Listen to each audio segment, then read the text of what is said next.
comprenons aujourd'hui que par rapport à l'islamophobie, bien entendu, il faut travailler à plusieurs niveaux. Il faut un discours clair, il faut un engagement clair. Mais il faut comprendre que ça va passer par nous, par la prochaine génération, et peut-être encore par la prochaine génération, par l'expression d'une présence qui est une présence qui donne toute sa valeur au travail de la proximité, au travail de la rencontre, au travail de...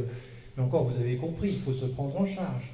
On ne répandra pas la paix autour de nous si on ne fait pas ce travail aussi pour nous de ce processus de guérison personnelle, de se dire pourquoi je suis là et ce que je fais. En d'autres termes, la double éducation intime et collective, personnelle et sociale, elle est importante. Ce que je voulais dire aussi, c'est que avec ce travail de proximité qui est essentiel, vous savez, il y a une chose qui est très très importante, que j'ai toujours répété et je ne crois pas toujours avoir été entendu. Dans la tradition musulmane, il y a un principe essentiel, c'est notre foi en Dieu partout où nous sommes. Partout où nous disons « La ilaha illallah », il n'est de Dieu que Dieu, nous sommes avec Dieu partout où nous sommes. Sur le plan de l'application pratique de ceci, quand vous venez par exemple à la prière, vous la faites partout. Partout de la même façon. Le deuxième principe pratique de l'islam, c'est la zakat. C'est un acte de solidarité, n'est-ce pas? C'est un droit du pauvre sur vous. Et ce qui est très très important, c'est que le principe de la zakat, de la solidarité qui est le droit du pauvre sur vous, vous devez l'appliquer dans la proximité de là où vous vivez. En d'autres termes, une musulmane qui dit partout dans le monde « il n'est de Dieu que Dieu » a la nécessaire obligation, là où elle ou il se trouve, de connaître les pauvres qui l'entourent et la situation sociale de là où il vit. Pourquoi? Parce que les pauvres de là où il vit ont des droits sur sa richesse. En d'autres termes, si je dis Dieu là, le pauvre de là me dit « et moi ». Si je dis Dieu ici, le pauvre d'ici me dit « et moi ». Quel est et comment vas-tu me rendre mon droit sur ta richesse? Ça veut dire que vous devez avoir une conscience de la proximité. Vous devez avoir une conscience de la proximité ici. Ça veut dire que dans notre engagement local, notre compréhension locale, servir l'humanité, c'est servir l'humanité dans la proximité. Et ça doit être déterminant aussi pour nous dans cette façon de nous présenter à la société qui est la nôtre. Comprenez bien que ce que je suis en train de dire par rapport à ce nouveau racisme est une réponse fondamentale, pas celle simplement qui regarde le haut de l'iceberg, mais celle qui dit quel est le principe de fond, comment je dois m'engager? Je dois m'engager localement. Je dois faire attention aux déséquilibres, aux problèmes, aux tensions là où je vis dans ma proximité. Et vous ne pouvez pas, de ce point de vue-là, devenir une musulmane et un musulman invisible. Si, localement, vous êtes un musulman ou une musulmane invisible, c'est que vous n'avez pas compris le sens de la foi. Vous n'avez même pas compris le sens du deuxième principe, celui de la zakat, qui est de dire « et le pauvre, il te dit « et moi ». Parce que le jour du jugement dernier, le pauvre qui est tout près de chez toi, il aura le droit de te dire « et moi ». Et sachez bien, dans le pauvre qui est proche, ça peut être le musulman, comme ce peut être celui qui est d'une autre confession que la vôtre. Mais en ayant dit ceci, il y a un autre élément qui est déterminant. Si vous voulez faire du bien à la France, si vous voulez comprendre que la lutte contre l'islamophobie, ça ne concerne pas simplement les musulmans, mais ça concerne toutes les femmes et tous les hommes qui sont contre le racisme et qui ont compris que leur présence sur terre, c'est de servir l'humanité, parce que vous le savez, dans le Coran, un des principes fondateurs, c'est « Ya ayyuhan nas », « ô vous les gens ». Nous vous avons créé, on vous a créé comme en nations et en tribus. Donc cette diversité a été voulue. Il y a une chose qui est importante dans notre engagement et ça va vous surprendre. Alors encore une fois, je vais revenir, puisque j'étais en plein dedans, sur l'exemple de Malcolm X et de Martin Luther King. Vous savez, ce sont des personnes qui ont été exécutées avant leurs 30 ans, avant leurs 40 ans, pardon. Dans leurs 39 ans, ils ont été éliminés. Et il y a une chose qu'on n'a pas dite suffisamment. Souvent, quand vous lisez aujourd'hui, Martin Luther King est encensé aux États-Unis, Malcolm X a été oublié, il a été réhabilité par Spike Lee dans son film, mais il a été pendant longtemps diabolisé et marginalisé. En fait, dans les dernières années de leur vie, ils se sont rencontrés idéologiquement sur un élément. Malcolm X, dans son engagement contre le racisme qu'on aurait pu appeler donc le racisme anti-noir, mais dans sa compréhension aussi que l'islam était un élément qui se confondait avec le fait qu'il était noir, a compris une chose: nous n'arriverons à libérer les Noirs du racisme anti-noir aux États-Unis que quand nous ferons comprendre à tous les Américains que le sang des Africains, que le sang des Palestiniens, que le sang des Sud-Américains vaut autant que le sang des Noirs américains. On demandait aux Noirs, intégrez-vous à l'Amérique. Malcolm X dit, c'est à l'Amérique à s'intégrer à l'humanité, parce que l'Amérique déshumanise une grande partie de l'humanité. Et donc il a connecté son engagement local à une vision mondiale. C'est la même chose. Si tu es capable de déshumaniser les Africains, eh bien ton concitoyen noir, tu le déshumaniseras de la même façon. Ton système de prison aux États-Unis fait écho à ton système d'exploitation en Afrique. C'est la même logique. Le problème, il est dans ta tête. Ton racisme ici, il n'est que la traduction que ton exploitation là-bas. Tu as la même vision. Nous sommes noirs exploités ici parce que là-bas, ce sont des gens que tu colonises et que tu exploites. Et si moi, je ne me bats qu'ici, et ce serait pour devenir le citoyen américain qui travaille avec le système ici, ça voudrait dire que je me libérerais comme citoyen noir aux États-Unis, acceptant l'exploitation des êtres humains là-bas. Vous voulez un exemple? Celui que tout le monde a célébré. La politique du premier président afro-américain Barack Obama était pire que celle de Bush sur le plan international. Donc, extraordinaire.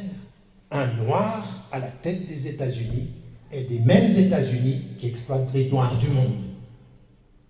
Et si nous, aujourd'hui, nous entrons dans ce débat, nous voulons être des citoyens musulmans comme les autres, et que nous ne comprenons pas que notre rôle, au nom de nos valeurs, comme le meilleur service que nous puissions rendre à la France, c'est de dire à la France, votre politique en Afrique, vos trahisons avec les dictatures, vos mensonges sur ce que vous faites au Mali, eh bien nous, en tant que citoyens français, nous lions les deux. Notre lutte contre l'islamophobie ici, c'est la lutte pour la justice partout, et que jamais nous ne douterons de votre soutien aux dictatures pour être de bons citoyens. Si ma citoyenneté, je la paye au prix de mon silence international, alors je suis coupable parmi les coupables. Si ma liberté veut dire que je soutiens votre dictature et votre soutien aux dictatures là-bas, votre dictature intellectuelle, alors j'ai tout perdu, j'ai perdu mon âme. J'ai perdu la voix. Je ne suis plus dans la voix. Je ne sers plus l'humanité. Je me sers en tant que citoyen. Acceptez-moi. Je suis gentil. Il y a même des gens de gauche qui m'aiment. Vous comprenez ce que ça veut dire? Voyez le danger?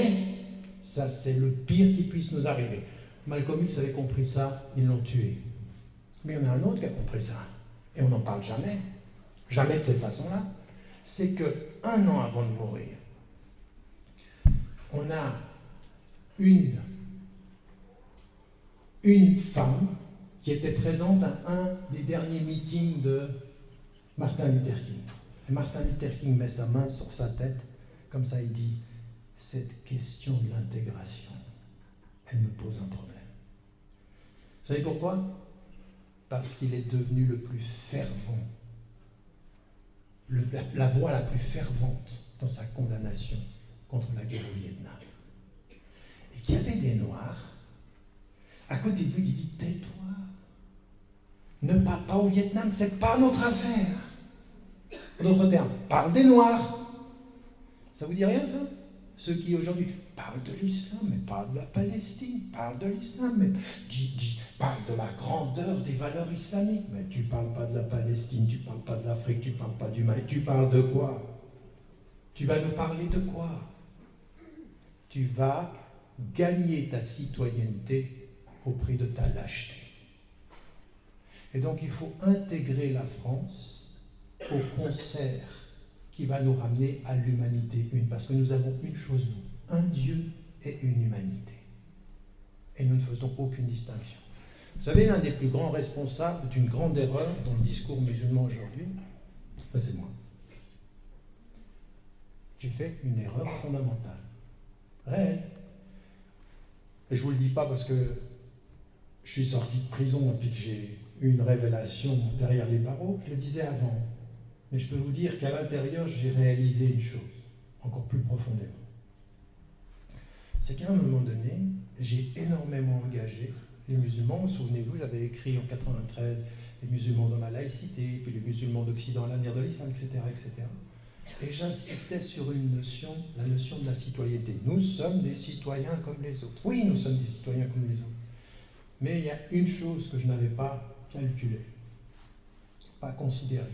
C'est que beaucoup des femmes et des hommes qui entendaient ce discours-là se sont dit « on devient des citoyens comme les autres au point d'oublier qu'ils sont des humains comme les autres ». Ils ont disparu de la question de l'immigration. Ils ont disparu de la question des migrants. Ils ont disparu de la question internationale. Ils n'osent plus parler d'Afrique. Ils n'osent plus parler de la Palestine. Ils n'osent plus parler de rien d'humain. Ah, citoyenneté, on est des citoyens. Vive la République, tu veux que je te le montre? Je vais te chanter la Marseillaise. Et dans la Marseillaise, il y a des choses que même un chanteur comme Brassens, il dit, moi quand j'entends la Marseillaise, ça m'effraie. Le sang impur. Ça m'effraie. Ah non, mais les musulmans, ça ne l'effraie pas. De qui? C'est qui le sang impur? C'est le sang impur des Maliens? C'est le sang impur des Libyens? C'est le sang impur des Palestiniens? C'est le sang impur des Yéménites? Ceux qui meurent tous les jours aujourd'hui des armes que le gouvernement, que les entreprises françaises envoient là-bas? C'est qui ce sang impur dont vous nous parlez? Alors moi, je veux bien chanter la Marseillaise si on définit qui on parle. C'est qui dont vous parlez? Qui sont nos ennemis? Qui sont nos ennemis? De qui parlez-vous? Et donc, de ce point de vue, troisième élément de cette lutte contre l'islamophobie, c'est avec ce cadre-là d'avoir une vision extrêmement claire de nos engagements locaux, nationaux et internationaux. Le local pour la proximité et le respect de nos concitoyens, l'international pour le respect de notre humanité et le local pour changer les termes du discours. Voilà dans une disposition qui serait intelligente, mais qui est sur le long terme. Donc en d'autres termes, il faut voir loin. Et ça veut dire, et ça sera mon dernier élément avant la conclusion qui sera courte, le dernier élément, c'est de vous dire une chose. On vous ment sur le plan politique. Si vous pensez que l'avenir de la France ou l'avenir de tout ça, cette question de l'islamophobie, du racisme, se joue au niveau des prochaines élections présidentielles, vous êtes dans une totale illusion. Souvent d'ailleurs parce que les candidats et la façon dont les choses vont se dérouler ne sont pas loin d'être joués un peu d'avance.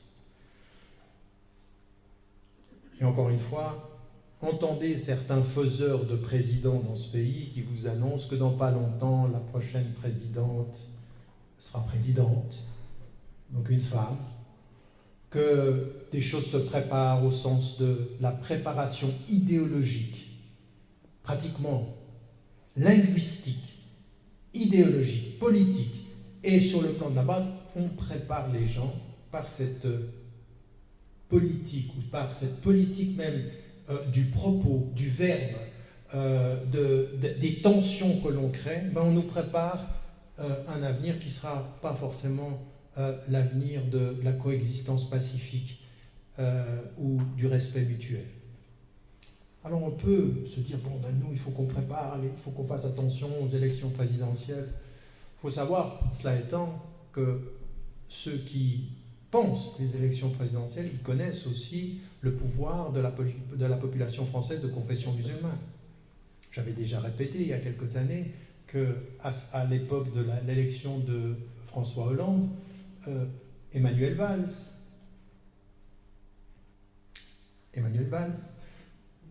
disait à des responsables musulmans, nous savons comment a voté la majorité de la communauté musulmane, et le rapport de 1,3 million à 1,6 million, il y a une différence de 1,3 million entre le candidat Hollande et Sarkozy, et les Français de confession musulmane à 1,9 million ont fait basculer la réalité de la présidence. Donc on sait que c'est un rôle très important que la population française de confession musulmane, même si on dit on ne veut pas savoir d'où vous venez, sauf qu'on sait d'où vous venez et vos noms en disent beaucoup déjà. Mais nous, il ne faut pas qu'on rentre là-dedans. Même s'ils utilisent ceci pour le pire, nous, il faut qu'on l'utilise pour le meilleur. Mais avec aujourd'hui, une humilité dans l'engagement politique. Cesser de regarder le sommet et s'engager dans le local. Les élections municipales qui viennent, ce mouvement national d'initiative locale, d'avoir une présence locale, de s'engager au niveau local, au niveau des municipales, au niveau de tout ce qui peut faire la réflexion, la politique de la ville et la politique de la cité est déterminant, parce que c'est là où se jouent beaucoup de choses. En refusant d'être les faire-valoir, vous savez, ce jeune Français d'origine immigrée et musulman à qui on va demander à elle ou à lui de s'occuper des immigrés ou de s'occuper de la drogue ou de s'occuper du social. On ne leur demande pas de s'occuper de la politique noble, on leur demande de s'occuper des leurs. Occupez-vous, vous les Arabes, occupez-vous des Arabes. Un peu comme on voit dans la police. Je veux dire, quand vous allez, là je suis à Saint-Denis, la majorité de la police de Saint-Denis, elle vient de la même population de Saint-Denis. Donc c'est les chats et la souris à partir du même terreau. On les met ensemble et ils s'occupent les uns des autres. Et parfois de la façon pas forcément la plus respectueuse. Donc, aujourd'hui, cet engagement-là, sur le long terme, il faut qu'il soit sur le plan local. Il faut qu'il soit politiquement, socialement et économiquement sur l'engagement local. Avec évidemment un discours qui peut être sur le plan national, un discours qui peut être construit sur la question du racisme, mais qui doit développer fondamentalement et sur le long terme la transformation des mentalités, le fait de travailler sur nos concitoyens, de faire en sorte qu'on ne s'attende pas aujourd'hui à ce que les choses changent dans la prochaine élection, ça n'est pas vrai. Mais sur le long terme, ce que nous avons aujourd'hui et ce que nous considérons sur le haut de l'iceberg, les crispations que vous voyez qui se tendent de plus en plus, sont plus l'expression d'une peur du mouvement de fond et de la conscientisation possible d'une population que le contraire. Simplement, il faut que nous soyons confiants. Il faut que nous fassions le compte de nos forces, que nous regardions les choses telles qu'elles sont. Et c'est là où le bas blesse. À force de regarder les coups qu'on nous donne, nous avons perdu le sens de la force que nous portons. Et ça, encore une fois, c'est la réalité. On le connaît en psychologie. Je veux dire, ta force dans le combat est beaucoup plus dans la perception que tu en as que même, je veux dire, vous l'avez même dans le Coran, le fait que Dieu ait fait voir au prophète l'opposant en plus petit nombre. Ça veut dire quoi? Ça veut dire attention, ça se passe dans ta tête. Et là, il faut, nous, qu'on soit beaucoup plus confiants. 3 éléments de la confiance. Avec Dieu, et savoir dans la paix s'en remettre à lui, parce que tous les coups que nous prenons et qui nous permettent de grandir sont bons pour nous, tant qu'ils nous permettent de grandir.